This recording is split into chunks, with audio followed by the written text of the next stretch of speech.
우리의 삶 속에서 때로는 모든 것을 잃어버린 듯한 절망적인 순간과 마주하게 되죠. 통제할 수 없는 거대한 힘 앞에 무력하게 서 있을 때 과연 우리에게 남는 것은 무엇일까요? 인간에게서 그 어떤 것도 빼앗을 수 있지만 단 하나, 주어진 상황에 대해 어떤 태도를 취할지는 결코 빼앗을 수 없다는 역설적인 문장의 의미를 깊이 생각해 본 적 있으신가요? 상상조차 불가능한 극한의 지옥 속에서 한 인간이 어떻게 자신의 정신적 자유를 굳건히 지켜낼 수 있었을지 그 놀라운 여정을 함께 따라가 보려 합니다. 우리는 살면서 수많은 고통과 마주하고 때로는 삶의 의미를 잃어버린 듯한 공허함에 직면하기도 합니다. 그럴 때마다 어떻게 다시 일어서야 할지 막막할 때가 많죠. 오늘 우리는 가장 절망적인 순간에도 희망의 불씨를 찾고 삶의 진정한 의미를 발견했던 한 정신과 의사의 실화를 통해 오늘날 우리에게 진정한 정신적 성숙이 무엇인지 깊은 통찰을 얻게 될 것입니다. 그의 이야기는 단순한 과거의 비극을 넘어 지금 이 순간을 살아가는 우리에게도 강력한 울림을 전해줄 테니까요. 1942년의 유럽은 전쟁의 광기가 휩쓸고 있었습니다. 빈에서 총망받는 신경정신과 의사로 활동하던 빅터 프랭클 박사도 그 어두운 그림자에서 벗어날 수 없었죠. 그는 이미 중요한 연구를 진행하며 정신의학계에서 주목받는 인물이었고 사랑하는 아내와 가정을 꾸려 평온한 일상을 보내고 있었습니다. 진료실에서 환자들의 아픔에 귀 기울이고 가족 사진을 보며 미소 짓던 그의 평범했던 하루하루는 나치의 잔혹한 손길에 의해 송두리째 뒤바뀌고 말았습니다. 유대인이라는 이유 하나만으로 그는 아무런 저항도 할 수 없이 아내와 부모님, 그리고 사랑하는 가족들과 강제로 이별해야만 했습니다. 마지막 순간 서로에게 던진 애틋한 눈빛은 차마 말로 다 표현할 수 없는 슬픔과 불안을 담고 있었을 겁니다. 숨막히는 기차칸에 실려 어디로 가는지도 모른 채 수많은 유대인들과 함께 짐짝처럼 실려가던 그 순간의 심정은 어떠했을까요? 어둡고 좁은 공간 속에서 미래에 대한 불확실성과 가족에 대한 걱정이 그의 마음을 짓눌렀을 것입니다. 마침내 기차가 멈춰선 곳은 바로 아우슈비츠 강제 수용소였습니다. 그곳에 도착하는 순간 비극은 현실이 되었죠. 모든 수감자는 가지고 있던 소지품을 강제로 빼앗겼습니다. 소중한 결혼 반지, 평생 연구해온 원고, 가족과의 추억이 담긴 작은 사진 한 장까지 그 모든 것이 한순간에 사라지는 참담함을 겪어야 했습니다. 개인의 모든 역사와 정체성을 담고 있던 물건들은 그저 쓸모없는 짐짝처럼 버려졌고 그와 동시에 인간으로서의 존엄성마저 박탈당하는 듯한 충격이 엄습했습니다. 머리카락은 무자비하게 깎여나갔고 개성을 드러내던 옷까지 대신 얇고 허름한 수용소 죄수복이 주어졌습니다. 거울에 비친 자신의 모습은 더 이상 익숙한 의사의 모습이 아니었죠. 이름 대신 숫자가 부여되고 마치 기계의 부품처럼 취급받는 상황 속에서 그는 깊은 절망감에 빠져들었습니다.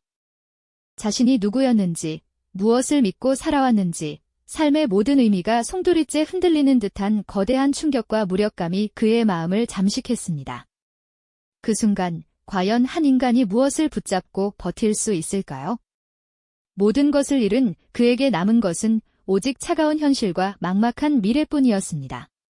하지만 바로 이 지점에서 인간 정신의 놀라운 힘에 대한 이야기가 시작됩니다. 과연 그는 이 절망의 그림자 속에서 어떻게 다시 일어설 수 있었을까요? 수용소에 갇힌다는 것은 단순히 자유를 잃는 것 이상의 참혹한 경험이었죠.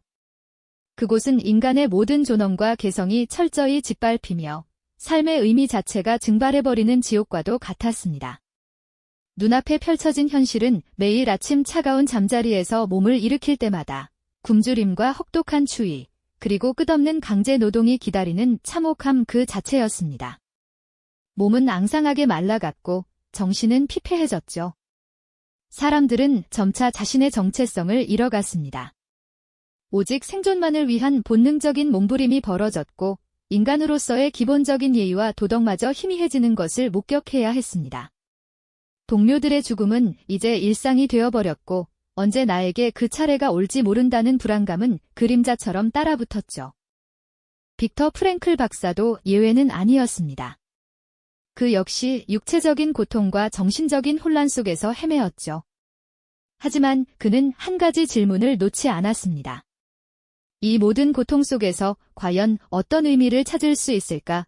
이 질문은 그를 다른 수감자들과는 다른 길로 이끌었습니다. 대부분의 사람들이 그저 살아남기 위해 발버둥 칠 때 그는 자신의 내면을 들여다보기 시작했습니다. 그는 자신이 겪는 이 끔찍한 경험이 단순한 고난이 아니라 인간 정신의 한계를 시험하는 거대한 실험임을 직감했던 걸까요? 수용소 안에서 그는 다른 수감자들을 관찰했습니다.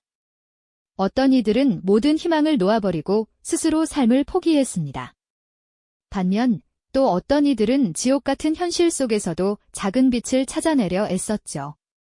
빵 한 조각을 나누어 먹거나 고통받는 동료의 손을 잡아주는 작은 행위들 속에서 그는 인간성의 잔재를 발견했습니다. 그리고 깨달았습니다.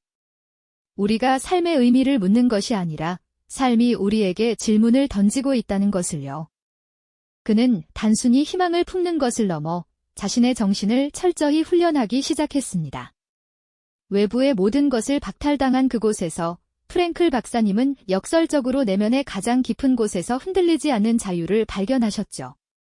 고통은 피할 수 없지만 그 고통에 어떻게 반응할지는 온전히 자신의 몫이라는 깨달음. 마치 거센 폭풍우 속에서도 등대처럼 굳건히 서 있는 자신을 발견한 것과 같았달까요? 그는 강제 수용소라는 지옥 같은 현실 속에서도 끊임없이 의미를 찾아 헤매는 구도자 같았습니다. 앙상하게 마른 몸으로 강제 노동에 시달리면서도 그는 밤하늘의 별을 올려다보며 우주의 경이로움을 느끼려 애썼습니다. 동료 수감자들이 고통받는 모습을 보며 기꺼이 그들의 손을 잡아주고 진심으로 위로의 말을 건네는 인간적인 행동을 멈추지 않았죠. 심지어 자신의 마지막 남은 빵 조각을 나누는 순간에도 그는 인간 존엄의 불씨를 지켜내려 노력했습니다. 이는 단순한 자비심이 아니라 스스로 의미 있는 삶을 살아가겠다는 굳건한 의지의 표현이었을 겁니다. 프랭클 박사님은 자신의 모든 소유물과 심지어 박사 학위 논문까지 잃었지만 머릿속에 담긴 지식과 경험만은 누구도 빼앗을 수 없다는 사실을 깨달았습니다. 그는 낡은 종이 조각이나 심지어 나무 껍질에 몰래 글을 끄적이며 자신의 생각을 정리하고 미래에 전할 메시지를 다듬기 시작했습니다. 이는 절망적인 현실 속에서 자신의 존재 이유와 목표를 끊임없이 되새기는 실로 놀라운 정신적 투쟁이었죠. 그에게 이 글쓰기는 단순히 시간을 보내는 행위가 아니라 자신의 사명을 다하는 신성한 의식과도 같았을 것입니다. 특히 그는 죽은 아내에 대한 사랑을 단순히 슬픔으로만 간직하지 않았습니다. 그녀를 향한 깊은 사랑을 상상 속에서 재현하며 그 사랑의 의미가 시공간을 초월해 영원하다는 것을 깨달았죠. 아내를 향한 사랑은 그에게 고통을 넘어설 수 있는 가장 강력한 힘이 되어 주었습니다. 또 미래의 이 끔찍한 경험을 강연하는 자신을 상상하며 현재의 고통에 목표를 부여했습니다. 이 모든 고난이 훗날 다른 이들에게 희망을 전하는 소중한 교훈이 될 것이라고 말이죠. 이러한 내면의 깊은 성찰과 실천은 훗날 로고테라피, 즉 의미 치료의 핵심 원리로 발전하게 됩니다. 로고테라피는 인간이 삶의 어떤 상황에서도 의미를 찾을 수 있으며 바로 그 의미를 통해 고통을 견디고 성장할 수 있다고 가르치죠. 프랭클 박사님은 수용소 안에서 자신이 직접 겪은 경험을 통해 고통의 의미를 찾아내는 것이야말로 인간을 진정으로 자유롭게 하는 길임을 온몸으로 증명하셨습니다. 외부의 족쇄는 그의 몸을 속박했지만 그의 정신만은 그 어떤 압력에도 굴하지 않고 더욱 단단해져 갔습니다. 그는 더 이상 외부 환경의 희생자가 아니었죠.